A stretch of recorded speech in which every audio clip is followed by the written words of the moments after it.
Welcome students, कैसे हैं आप सभी लोग। आपका अपने चैनल क्विक स्मार्ट टिप्स में बहुत बहुत स्वागत है। जैसा कि हम तैयारी कर रहे हैं सीटेट की, और मैं आपको अपर प्राइमरी में साइंस विज्ञान विषय की तैयारी करा रही हूं।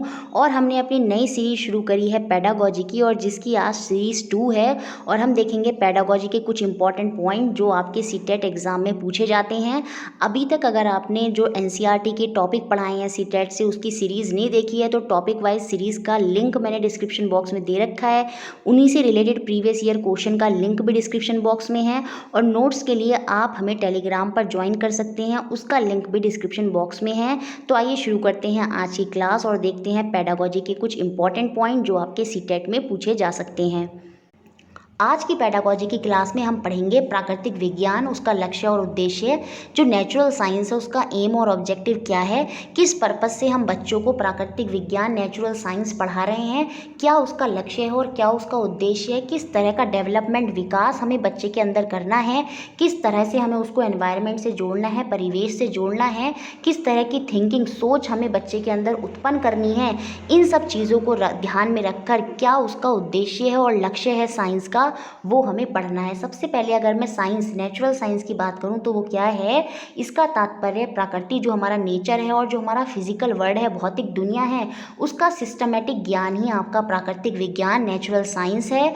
इसमें क्या होता है, हम जो विश्व के समस्त सब्सटेंस है, पदार्थ हैं, उनके वेरियस एस्पेक्ट, विविध पहलुओं का हम सिस्टमेटिक वे से स्टडी करते हैं, अध्ययन करते हैं। जैसे अगर हवा है, एयर है, तो हम उसका अध्ययन करते हैं कि हवा जो है वो हर तरफ है। जैसे बैलून को जब हम फुलाते हैं तो वो सब डायरेक्शन से फूलता है, इसका मतलब एयर सब जगह है। तो यहाँ पर हमने एयर की प्रॉपर्टी को पढ़ा, उसके एस्पेक्ट को पढ़ा। जैसे सूर्य का प्रकाश आ रहा है तो वो किस तरह से ऊर्जा दे रहा है, कैसे हीलियम और हाइड्रोजन का रिएक्शन हो रहा है। ठीक है। अब जैसे पानी है, पानी की अलग अलग, वाटर की अलग अलग प्रॉपर्टीज़ हैं। कैसे एक जहाज पानी में तैर रहा है और जबकि कील को अगर हम डालते हैं तो वो पानी में डूब जाती है। कैसे आर्किमिडीज का सिद्धांत वहाँ पर कार्य कर रहा है। तो इस तरह की चीज़ों को पढ़ना। पानी में जो प्रेशर होता है वो अलग अलग होता है, एयर में प्रेशर कैसे होता है।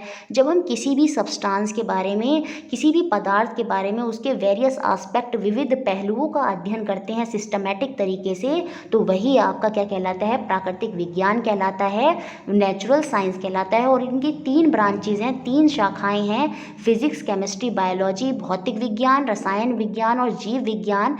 भौतिक विज्ञान में हम अपने आसपास फिजिकल वर्ल्ड को देखते हैं, जैसे कार क्यों चल रही है, क्यों आप चलते रहते हैं, क्यों आप चलते हुए गिर नहीं जाते, क्यों आपने एक बॉल को दीवार पर फेंका तो वो टकरा कर वापस आ रही है, कैसे आपने कोई चीज़ ऊपर से नीचे फेंकी तो उसकी स्पीड तेज़ हो रही है, कोई चीज़ नीचे से ऊपर फेंक रहे हैं तो वो क्यों नीचे आ रही है। इस तरह की चीज़ें, कैसे इलेक्ट्रिसिटी आपके घर तक आ रही है, किस तरह से और चीज़ें वर्क कर रही हैं। तो इस तरह के आसपास के परिवेश का अध्ययन आपका भौतिक विज्ञान में आता है, फिजिक्स के अंदर आता है। रसायन विज्ञान में हम देखते हैं जब 2 सब्सटेंसेस हम आपस में उनको मिलाते हैं तो किस तरह की रिएक्शन होती है। आपने देखा जैसे पटाखों को जलाने पर किस तरह से उनमें से साउंड आती है, किस तरह की उनमें से एयर निकलती है और किस तरह से वो चमकते हैं आसमान में जाकर। तो इस तरह की चीज़ें आपकी रसायन विज्ञान, केमिस्ट्री के अंदर आते हैं। जैसे हमने देखा था एसिड बेस सॉल्ट में किस तरह से वो लिटमस के साथ रिएक्ट कर रहे थे। तो जब ये रिएक्शन होते हैं 2 सब्सटेंस के बीच में और उनके हम विविध पहलुओं, एस्पेक्ट्स को पढ़ते हैं, अध्ययन करते हैं, स्टडी करते हैं, तो वो आपका केमिस्ट्री के अंदर आता है। और बायोलॉजी में हम पढ़ते हैं, जीव विज्ञान में हमारे पौधों के बारे में, हमारे प्लांट्स के बारे में, एनिमल्स के बारे में, माइक्रो ऑर्गेनिज्म जो सूक्ष्म जीव हैं, किस तरह से ये सब अपना जीवन जी रहे हैं, किस तरह से इनके पहलू हैं, किस तरह से हम लोग सांस ले रहे हैं, किस तरह से प्लांट पौधों खाना बना रहे हैं, किस तरह से ये सारी चीज़ें कार्य कर रही हैं, उनका अध्ययन ही आपका नेचुरल साइंस प्राकृतिक विज्ञान के अंदर आता है। 3 शाखाएं हैं आपका, फिजिक्स, केमिस्ट्री और बायोलॉजी। अब हम देखते हैं क्या जो हमने साइंस देखी, नेचुरल विज्ञान है हमारे आसपास का, उसका लक्ष्य और उद्देश्य क्या है, एम और ऑब्जेक्टिव क्या है। देखिए, साइंस का one of the most objective जो होता है, उद्देश्य होता है, वो है वैज्ञानिक जानकारी बढ़ाना, साइंटिफिक नॉलेज को इंक्रीज करना, बच्चों के एनवायरनमेंट को विज्ञान से जोड़ना, साइंस से जोड़ना, ताकि जो नॉर्मल लाइफ में काम में आने वाला जो साइंस है, उसके जो कुछ फैक्ट और प्रिंसिपल हैं, तथ्य और सिद्धांत हैं, उनकी उनको क्लियर नॉलेज, स्पष्ट नॉलेज हो सके, स्पष्ट ज्ञान हो सके। जैसे अगर आप क्लास में बच्चे को अगर पढ़ा रहे हैं, मतलब कोई टॉपिक पढ़ाना है इलेक्ट्रिसिटी से रिलेटेड, तो अगर लाइट भाग जाती है तो बच्चों को बताया जाए कि फ़ैन देखिए किस तरह से बंद हो गया, और फ़ैन चल किस तरह से पा रहा था, क्योंकि उसमें विद्युत आ रही थी, इलेक्ट्रिसिटी आ रही थी। और उनको इस तरह से एनवायरनमेंट से कनेक्ट करते हुए हमें पढ़ाना है, ताकि उनकी जो नॉर्मल लाइफ में जो वो फैक्ट और प्रिंसिपल देखते हैं वो उनको स्पष्ट नॉलेज उनकी हो सके। जैसे अगर कोई बच्चा चल रहा है पैदल एक सरफेस पर, और एक बच्चा स्मूथ सरफेस पर, चिकने सरफेस पर चल रहा है, तो वो गिर जाएगा फिसल कर, तो बताया जाए कि वो क्यों गिर गया, क्योंकि वहाँ पर घर्षण बल, फ्रिक्शन फोर्स कार्य कर रहा है। तो इस तरह से एनवायरनमेंट में जोड़ते हुए हमें बच्चों को पढ़ाना चाहिए। अब देखिए बच्चे अगर पानी के पास खड़े हैं तो उनको वाटर के बारे में बताया जाए कि देखिए वाटर में अगर मैं पत्थर गिरते हैं तो वो पत्थर डूब गया, लेकिन अभी अगर उस वाटर में तेल डाला गया, ऑयल डाला गया, तो वो ऑयल जो है पानी में तैर रहा है। तो इस तरह की चीज़ें बच्चों को बतानी चाहिए, एनवायरनमेंट से कनेक्ट करते हुए और समझाना चाहिए कि देखिए पानी में क्यों तैर पा रहा है, क्योंकि उसकी डेंसिटी, उसका घनत्व पानी का ज़्यादा है, ऑयल की डेंसिटी कम है, तो इसलिए वो पानी में नहीं डूब पाया। तो इस तरह से एनवायरनमेंट में जोड़ते हुए हमें उनको सरल तथ्य और फैक्ट, जो सिद्धांत और हमारे प्रिंसिपल्स होते हैं, उनके बारे में बताना चाहिए, ताकि उनको उसकी स्पष्ट नॉलेज हो सके, क्लियर नॉलेज हो सके, और तभी उनकी क्या होगी, वैज्ञानिक दृष्टिकोण जो है, साइंटिफिक अप्रोच जो है वो उनके अंदर उत्पन्न होगी, जागरूक होगी। इसका मुख्य उद्देश्य यही है कि बच्चों में जो वैज्ञानिक दृष्टिकोण है, साइंटिफिक अप्रोच है, उसको उत्पन्न करना। वो तब होगी जब उनको हम एनवायरनमेंट से कनेक्ट करते हुए साइंस को पढ़ाएंगे। उनको विकास के लिए, डेवलपमेंट के लिए अलग अलग अपॉर्चुनिटी देना, उनको एक्सपेरिमेंट कराना, उनसे अलग अलग क्रियाकलाप कराना, उनको प्रोजेक्ट कार्य देना, उनको ग्राउंड में भेजना, अलग अलग एक्टिविटी परफॉर्म कराना। इस तरह से हमें उनको अपॉर्चुनिटी, अवसर देने चाहिए, ताकि उनकी जो वैज्ञानिक दृष्टिकोण है, साइंटिफिक अप्रोच है, वो डेवलप हो सके। उनमें वैज्ञानिक ढंग, साइंटिफिक वे से सोचने समझने और कार्य करने की आदत होनी चाहिए। यही साइंस का मुख्य उद्देश्य है, और ये तभी फुलफिल हो सकता है जब हम उनको एनवायरनमेंट से कनेक्ट करते हुए पढ़ाएंगे। तभी बच्चे साइंटिफिक ढंग से सोचेंगे, समझेंगे और कार्य को करेंगे, और यही साइंस का मुख्य उद्देश्य होता है। देखिए साइंस के अध्ययन, स्टडी से क्या होता है, स्टूडेंट्स को पता चलता है कि किस तरह से जो आजकल साइंस में इन्वेंशन हो रहे हैं वो हमारे कल्चर और सोसाइटी पर किस तरह का प्रभाव डाल रहे हैं। जैसे मोबाइल का इन्वेंशन है, तो उससे सोसाइटी पर क्या इफेक्ट पड़ रहा है, हमारे कल्चर पर क्या इफेक्ट पड़ रहा है। बच्चे इंडोर गेम ज़्यादा खेल रहे हैं, आउटडोर गेम नहीं खेल रहे हैं। जैसे एसी का इन्वेंशन है, तो एसी के इन्वेंशन से क्या हो रहा है, क्लोरोफ्लोरोकार्बन, सीएफसी गैस निकल रही है, जो हमारे ओजोन लेयर के लिए हानिकारक है। तो बच्चों को बताना चाहिए कि साइंस के इन्वेंशंस हमारी संस्कृति और सामाजिक सोसाइटी में क्या इफेक्ट कर रहे हैं, ताकि बच्चे आगे चलकर उनका उसी तरह से यूज़ कर सकें। बच्चों को जब पता होगा कि अच्छा इसके यूज़ से इस तरह की चीज़ें भी होती हैं, तो बच्चे क्या होंगे कि उसका कम प्रयोग करेंगे। और उसके हमें साइंस का शिक्षण इस तरह से, टीचिंग इस तरह से होनी चाहिए। इस उद्देश्य को ध्यान में रख के हमें साइंस को पढ़ाना है कि उनके जो पॉजिटिव एस्पेक्ट्स हैं उनसे बच्चे जो हैं उनकी जानकारी उनको हो, ताकि वो समाज के लिए कुछ भलाई कर सकें, और जो उनके दुरुपयोग हैं, मिसयूज़ हैं, उससे बचा जाए। तो इस तरह के साइंस को हमें बच्चों को इस तरह के उद्देश्य से हमें साइंस को पढ़ाना है कि बच्चा पॉजिटिव एस्पेक्ट को समझे, निगेटिव एस्पेक्ट जो उसका मिसयूज़ है उससे बचा रहे। ठीक है। अब देखिए, जीवनोपार्जन, वर्क फॉर लिवलीहुड संबंधी उद्देश्य प्राप्त करना। विज्ञान एवं प्रौद्योगिकी, टेक्नोलॉजी क्या करती है, आर्थिक प्रगति, इकोनॉमिक प्रोग्रेस में विशेष योगदान प्रदान कर सके। देखिए इस उद्देश्य से हमें साइंस को पढ़ाना है। ऐसा नहीं कि साइंस हम बच्चों को पढ़ाए जा रहे हैं और बच्चों को, जब तक बच्चों को मोटिवेशन नहीं मिलेगा तो बच्चा उसमें इंटरेस्ट नहीं लेगा। हम बच्चों को बताएंगे कि देखिए कुछ और बच्चों ने इस तरह के इन्वेंशंस किए, तो देखिए आज उनको जो है सरकार ने इस तरह के गिफ्ट दिए, इस तरह की अपॉर्चुनिटी दी, तो बच्चे क्या होगा, उससे खोजी होंगे, नई नई चीज़ों का इन्वेंशन करेंगे। और जब नई टेक्नोलॉजी और साइंस का इन्वेंशन होगा, नई ग्रोथ होगी, तो उससे क्या होगा, इकोनॉमिक प्रोग्रेस होगी, आर्थिक प्रगति होगी, और इस तरह से उनके जो जीवन जीने का तरीका है, वर्क फॉर लिवलीहुड है, उसमें भी क्या होगा, अच्छा मतलब वो पॉजिटिविटी आएगी और वो अच्छी तरह से उसको जी पाएंगे। देखिए विज्ञान का संबंध अन्य विषय से भी होता है। इस उद्देश्य के साथ हमें विज्ञान को पढ़ाना है कि वो और सब्जेक्ट से भी कनेक्ट करती है। बच्चों को पता चले विज्ञान का मतलब खाली साइंस ऐसे नहीं है, साइंस ही है, उसके अंदर सारे सब्जेक्ट्स आते हैं, बहुत सारे सब्जेक्ट उसके अंदर आते हैं। इससे क्या होगा, बच्चों को और सब्जेक्ट को समझने में भी सहायता प्राप्त होगी। देखिए उसके अलावा बच्चों में प्रयोग संबंधी कुशलता, एक्सपेरिमेंटल एफिशिएंसी आनी चाहिए, ताकि वे सरल और साधारण वैज्ञानिक उपकरणों और सामग्री, जो साइंटिफिक इंस्ट्रूमेंट और मटेरियल होते हैं, उनसे भली भांति अवगत हो जाएं, उनको नॉलेज हो जाए। देखिए हमें उनसे एक्सपेरिमेंट कराने चाहिए। साइंस का मतलब ये नहीं कि आपने रटा दिया, रटाने पर तो फोकस ही नहीं है, रोड लर्निंग को तो बिल्कुल नेगलेक्ट किया गया है। हमें बच्चों से एक्सपेरिमेंट कराने हैं, ताकि उनकी एक्सपेरिमेंटल इफिशियंसी जो है वो अच्छी हो सके, और वो जो इंस्ट्रूमेंट और मटेरियल है उनको सही से प्रयोग कर सकें, उनके बारे में जान सकें।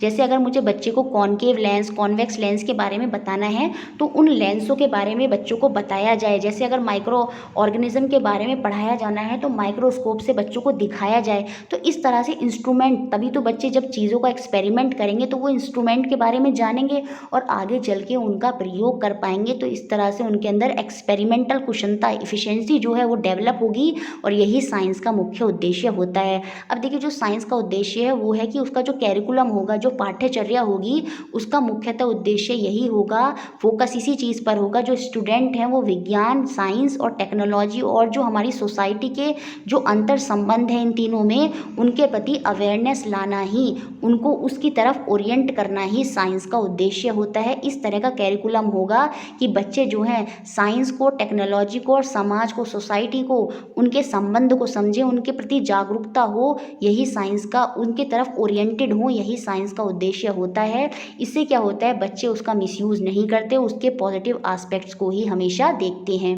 देखिए, साइंस का जो अगला ऑब्जेक्टिव होता है कि विज्ञान की जो टीचिंग करते हैं उसमें तीनों पक्ष होते हैं, ज्ञानात्मक, भावात्मक, क्रियात्मक, कॉग्निटिव, इमोशनल, फंक्शनल। और हमें यही उद्देश्य से साइंस को पढ़ाना है कि बच्चों के तीनों पक्षों का विकास हो सके। देखिए, साइंस में होता भी है, जैसे जब हम बच्चों को सोचने के लिए मजबूर करते हैं तो कहीं ना कहीं बच्चे परिकल्पना करते हैं, इमेजिनेशन करते हैं और उनकी जो तर्कपूर्ण लॉजिकल थिंकिंग है उसका विकास होता है और कहीं ना कहीं उनका कॉग्निटिव डेवलपमेंट, संज्ञानात्मक पक्ष, ज्ञानात्मक पक्ष का विकास होता है। देखिए, जब हम बच्चों को बताते हैं कि नहीं, पेड़ पौधे नहीं काटने हैं, जीव जंतुओं को नहीं मारना है, उससे पेड़ जो फूड चेन है वो खराब हो जाती है, तो इस तरह से कहीं ना कहीं बच्चे जो है इमोशनली भी क्या होते हैं, जुड़ जाते हैं। तो भावात्मक पक्ष का भी विकास होता है। क्रियात्मक पक्ष तो है ही फंक्शनल, क्योंकि वहाँ पर हम एक्टिविटी कराते हैं, बहुत सारे क्रियाकलाप कराते हैं, एक्सपेरिमेंट कराते हैं। तो बच्चे क्या होता है, इन तीनों पक्षों का, ज्ञानात्मक, भावात्मक, क्रियात्मक, कॉग्निटिव, इमोशनल, फंक्शनल, इन तीनों पक्षों का डेवलपमेंट करना ही साइंस का मुख्य उद्देश्य होता है। देखिए, जो हमारे तथ्य, फैक्ट, नियम, सिद्धांत, ये सब थ्योरी वगैरह होती हैं, इन सबको हम साइंस के माध्यम से ही समझा सकते हैं। तो हमारा जो कैरिकुलम होगा, जो हमारा पाठ्यचर्या होगी विज्ञान की, वो इस तरह की होनी चाहिए कि वो इन सब बातों को जोड़ने वाली होनी चाहिए, विद्यार्थियों को इन सब बातों से जोड़ने वाला होना चाहिए, ताकि तभी तो क्या होगा, जो उनके फैक्ट हैं, जो उनके रूल हैं, नियम हैं, वो बच्चों को समझ में आ पाएंगे जब हम उन सबको किससे कनेक्ट करेंगे, साइंस से कनेक्ट करेंगे। अब देखिए, थोड़ा प्राइमरी लेवल पर देख लेते हैं कि साइंस का क्या उद्देश्य है, क्योंकि यहाँ से क्वेश्चन बन सकता है। देखिए, प्राथमिक स्तर पर जो हमारा 1 to 5 होता है, प्राइमरी लेवल होता है, वहाँ पर जो साइंस का उद्देश्य है, ऑब्जेक्टिव है, वो होता है कि बच्चों में परिवेश, एनवायरनमेंट के प्रति जिज्ञासा, क्यूरियोसिटी उत्पन्न करना, ताकि वो एनवायरनमेंट में नई नई चीज़ें करें। वो एनवायरनमेंट में क्यूरियोसिटी मतलब बच्चों से क्वेश्चन पूछना, अच्छा ये चीज़ ऐसे क्यों हो रही है, बच्चे खुद ही पूछते हैं, ये ऐसे क्यों हो रहा है, पंछी क्यों उड़ रहे हैं, सड़क पर कोई क्यों चल रहा है, लाइट कैसे आ रही है, अलग अलग पानी टैप से क्यों आ रहा है। इस तरह की क्यूरियोसिटी बच्चों के अंदर उत्पन्न होती है और वो एनवायरनमेंट में परिवेश के प्रति उनको, जब हम क्यूरियोसिटी उनकी उत्पन्न करेंगे तो बच्चे इस तरह के क्वेश्चन पूछेंगे और कहीं ना कहीं वो जागरूक होंगे। तो याद रखिए, मुख्य उद्देश्य क्या है, बच्चों में परिवेश, एनवायरनमेंट के प्रति जिज्ञासा, जो क्यूरियोसिटी है उसको उत्पन्न करना है। तभी बच्चे खोज करेंगे, इन्वेंशन करेंगे, उनको हमें हाथ से करने वाले कार्यकलाप, एक्टिविटीज़ में एंगेज करना है, ताकि उन्हें क्या हो, उसके लिए हमें उन्हें क्या करना है, मोटिवेट करना है, एक्टिविटीज़ करने के लिए उन्हें मोटिवेट करना है, उनको पेड़ लगाने के लिए, उनको पानी ना वेस्ट करने के लिए, उनको हमें नई नई एक्टिविटीज़ देनी चाहिए। जैसे बारिश हो रही है तो हमें उन्हें बताना चाहिए कि पानी ख़त्म होने वाला है, तो आप पानी को इकट्ठा करें। तो इस तरह की एक्टिविटी हमें उन्हें देनी चाहिए, इस तरह का मोटिवेशन हमें उन्हें देना चाहिए। तभी क्या होगा, वो एनवायरनमेंट के प्रति जो उनकी जिज्ञासा है, क्यूरियोसिटी है, वो अपने आप उत्पन्न हो जाएगी। ठीक है, प्राथमिक लेवल पर, बेसिक लेवल पर हमें बच्चों को उनकी मातृभाषा, मदर टंग में ही पढ़ाना चाहिए, तभी बच्चे अच्छा आसानी से समझ पाएंगे और टीचर के साथ अच्छा कनेक्शन बना पाएंगे।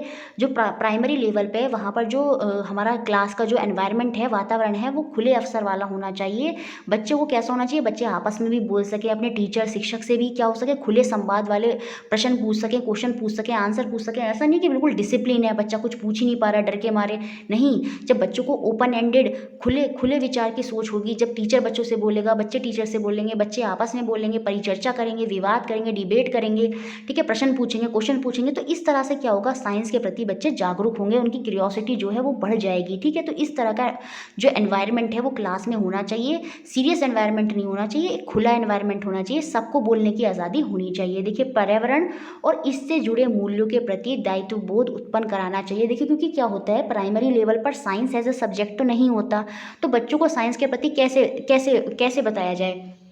उनको पर्यावरण और उससे जुड़े जो मॉरल्स हैं उनके प्रति उनको रिस्पॉन्सिबिलिटी याद दिलाना, उनको बताना कि आप भी जो है एनवायरनमेंट में बहुत बड़ा रोल प्ले करते हैं, आप कैसे एनवायरनमेंट को बचा सकते हैं।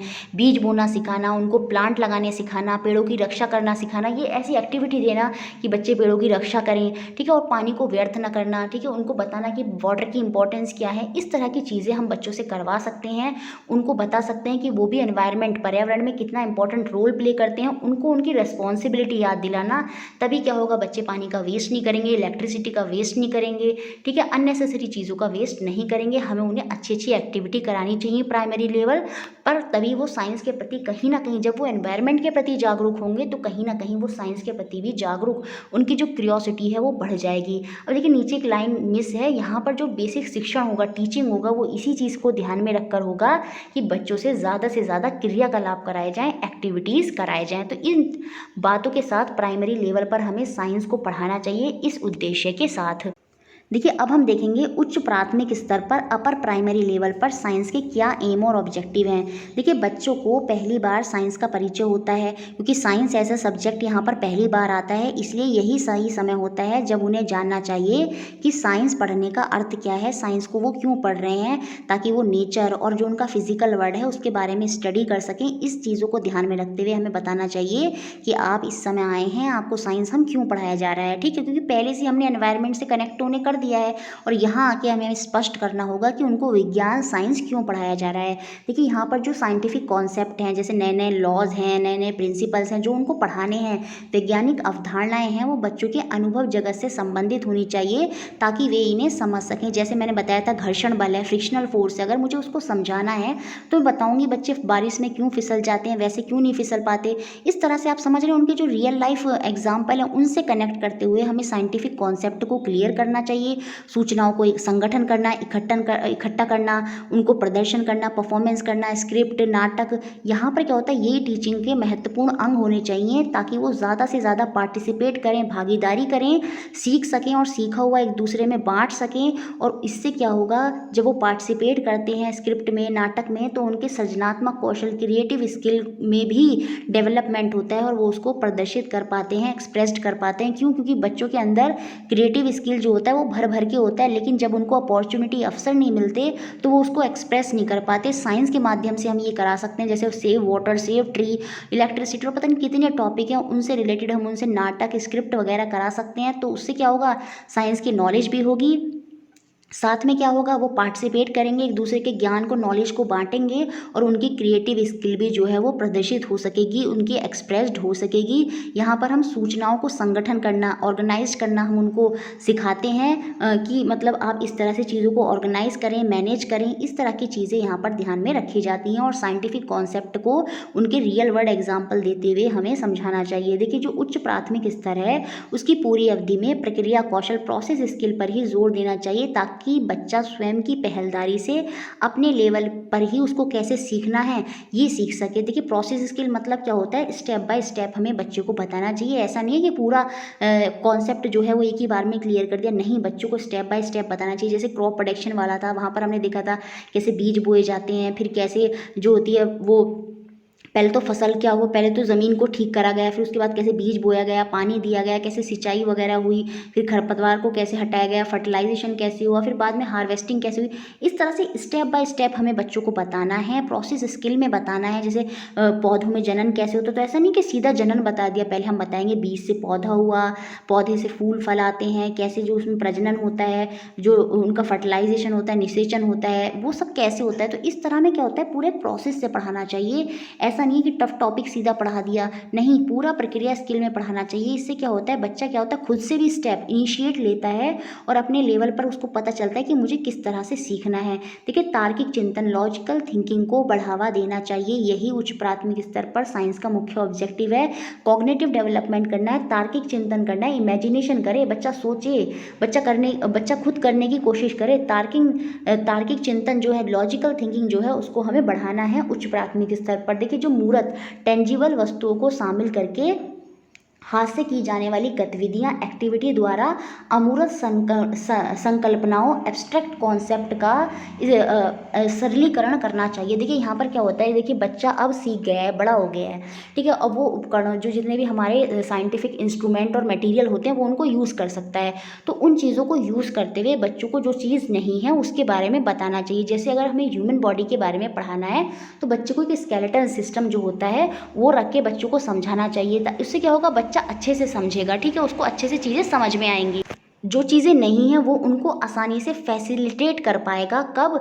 जब उसको मूर्त चीज़ों के साथ, टेंजिबल वस्तु के साथ समझाया जाएगा। तो यहाँ पर उपकरणों का डेमोस्ट्रेशन, टीचर खुद डेमो करके दिखाए बच्चों को, और जो अमूर्त है, जो एब्स्ट्रैक्ट कॉन्सेप्ट है उनको क्लियर करे। यहाँ यही उच्च प्राथमिक स्तर पर साइंस का ऑब्जेक्टिव होना चाहिए। देखिए अपर प्राइमरी लेवल पर बच्चों के अंदर प्रश्न पूछने, क्वेश्चन ज़्यादा से ज़्यादा वो पूछें, इन्वेस्टिगेशन स्किल, जांच पड़ताल कौशल, और जो गतिविधियाँ होती हैं, एक्टिविटीज़ होती हैं वो ज़्यादा से ज़्यादा करानी चाहिए। उन्हीं का विकास करना मुख्य उद्देश्य होना चाहिए साइंस का। देखिए राष्ट्रीय पाठ्यचर्या की रूपरेखा NCF जो नेशनल कैरिकुलम फ्रेमवर्क है उसके अनुसार जो अपर प्राइमरी लेवल है उस पर विज्ञान का जो टीचिंग होनी चाहिए, उसमें जो सब्जेक्ट होंगे उनको सीखने सिखाने के लिए हमें रचनावादी, उपागम, कंस्ट्रक्टिव अप्रोच का अनुसरण करना चाहिए। मतलब बच्चों से ज़्यादा गतिविधियाँ करानी चाहिए, एक्टिविटीज़ करवानी चाहिए, और वो ज़्यादा से ज़्यादा प्रश्न पूछें, ज़्यादा से ज़्यादा गतिविधियों में इन्वॉल्व हों, प्रोजेक्ट कार्य हमें उन्हें देने चाहिए। इससे क्या होगा, क्रिएटिविटी, सृजनात्मकता बढ़ेगी। और कहीं ना कहीं ये सब किसको फॉलो करते हैं, ये सब किस में आते हैं, हमारी रचनावादी के अंदर आते हैं। तो याद रखिए जब हम साइंस की टीचिंग कर रहे हैं अपर लेवल पर, तो वहाँ पर जब हम बच्चों को सब्जेक्ट की नॉलेज दे रहे हैं तो हमें किस अप्रोच को फॉलो करना चाहिए, कंस्ट्रक्टिव अप्रोच को फॉलो करना चाहिए। बच्चों को ज़्यादा से ज़्यादा गतिविधियों में, एक्टिविटीज़ में इन्वॉल्व कराना चाहिए। और पीछे भी हमने यही सब देखा था। देखिए पाठ्यक्रम बच्चे की आयु के अनुसार होना चाहिए ताकि संज्ञानात्मक विकास हो सके। ये तो हमने बार बार पढ़ा है कि जो आपका सब्जेक्ट मैटर है, पाठ्यक्रम है, वो बच्चे की एज के अकॉर्डिंग ही हो, ताकि उनका जो कॉग्निटिव डेवलपमेंट है वो अच्छे से हो सके, अच्छे से वो सोच सकें, अच्छे से इमेजिनेशन कर सकें। उनका जो मस्तिष्क है, माइंड पे है, उस पर जो है अननेसेसरी का दबाव ना हो, अच्छे से वो चीज़ों को खुलकर सीखें। ठीक है, देखिए पुस्तकों में रटने की प्रवृत्ति, जो रोट टेंडेंसी होती है, उसको डिस्करेज करने पर विशेष बल देना चाहिए। बच्चों को रटने के लिए बिल्कुल नहीं कहना चाहिए, रोट लर्निंग को तो बिल्कुल बैन होना चाहिए। बच्चे क्या होता है, रटते हैं, चीज़ों को समझते नहीं, और कहीं ना कहीं वो इससे क्या होता है, मेंटली वीक हो जाते हैं, डिप्रेशन में चले जाते हैं, इमोशनली भी कहीं ना कहीं पूरी तरह से उनका विकास, डेवलपमेंट नहीं होता। तो रटने की प्रवृत्ति को तो बिल्कुल पूरी तरह से हटा देना चाहिए। देखिए छात्रों को सक्रिय अधिगम अनुभव, एक्टिव लर्निंग एक्सपीरियंस प्रदान करने पर विशेष बल देना चाहिए। मतलब बच्चों को, टीचर को क्या करना चाहिए, सामने बच्चों को डेमो कराकर दिखाने चाहिए, एक्टिव लर्निंग पार्ट एक्सपीरियंस होना चाहिए, बच्चे सामने देखें क्या हो रहा है, अच्छा उस तरह से बच्चों को समझना चाहिए। इन चीज़ों पर विशेष बल देना चाहिए। यही साइंस का मुख्य ऑब्जेक्टिव होता है अपर लेवल पर। याद रखिए सक्रिय अधिगम अनुभव हो बच्चों में। किस अप्रोच के साथ पढ़ाना है, कंस्ट्रक्टिव अप्रोच के साथ पढ़ाना है। ज़्यादा से ज़्यादा वो प्रश्न पूछें, जांच पड़ताल कौशल उनके अंदर डेवलपमेंट हो, रटने की टेंडेंसी बिल्कुल ना हो, आयु के अकॉर्डिंग पढ़ाया जाए ताकि कॉग्निटिव डेवलपमेंट हो। ठीक है, देखिए वैज्ञानिक साक्षरता, तार्किक सोच विकसित करने पर विशेष बल देना चाहिए। साइंटिफिक लिटरेसी, जो वैज्ञानिक साक्षरता है, साइंटिफिक थिंकिंग है, वो बच्चों के अंदर पूरी तरह से डेवलप होनी चाहिए। लॉजिकल थिंकिंग भी डेवलप होनी चाहिए। इन चीज़ों को देखकर हमें बच्चों को पढ़ाना चाहिए। साइंटिफिक लिटरेसी मतलब बच्चे नए नए एक्सपेरिमेंट करें, खोजी बने। लॉजिकल मतलब बच्चे नई नई परिकल्पना करें, विचारधारा लेके आए, नए नए विचार सोचें। ठीक है, इस तरह की चीज़ों पर हमें विशेष बल देना चाहिए और इसी उद्देश्य से साइंस को पढ़ाना चाहिए। कक्षा में सीखे ज्ञान को बाहरी जीवन, आउटडोर लाइफ से संबद्ध करने पर विशेष बल देना चाहिए। यहाँ इसी उद्देश्य से हमें साइंस को पढ़ाना है कि जो भी बच्चों को साइंस में सिखाया जा रहा है वो बच्चे के बाहरी जीवन में काम आए, वहाँ पर उसके ये उपयोग आ सके। जैसे कभी बच्चा तूफान में डूबे जा रहा है तो बच्चों को पता है कि अच्छा लकड़ी पे मैं बैठूंगा तो मैं तैर के चला जाऊंगा। ठीक है, क्यों चला जाऊंगा, क्योंकि जो लकड़ी की डेंसिटी है वो पानी की डेंसिटी से क्या होती है, कम होती है, तो इसलिए वो आसानी से उसमें तैर जाती है। अब बच्चे को अगर ये नहीं पता होता तो बच्चा इस चीज़ को नहीं कर पाता। तो साइंस को हमें ऐसे पढ़ाना है कि बच्चा वो अपने बाहरी जीवन से जोड़ पाए। तो यही सब चीज़ों को ध्यान में रख के साइंस का यही उद्देश्य है, बच्चों के अंदर यही लक्ष्य प्राप्त कराना है कि बच्चे साइंटिफिक तरीके से सोचें, बच्चे एक्टिवली पार्टिसिपेट करें, कंस्ट्रक्टिव अप्रोच के साथ हम बच्चों को पढ़ाएं, एनवायरनमेंट से जोड़ें, बाहरी जीवन से जोड़ना है बच्चों को। बच्चे क्या करें, गतिविधियाँ करें, एक्टिविटी करें, इन सब चीज़ों को हमें ध्यान में रखना होता है साइंस में। आई होप ये सब आपको क्लियर हो गए होंगे। यहाँ से क्वेश्चन बने हैं, जब हम क्वेश्चन सीरीज़ करेंगे तब आपको पता चलेगा कि कितनी हेल्प होगी। तो अगर आपको सब कुछ समझ में आया है तो प्लीज़ वीडियो को लाइक ज़रूर करना है और इसी तरह हमारे साथ जुड़े रहें। Thank you for watching.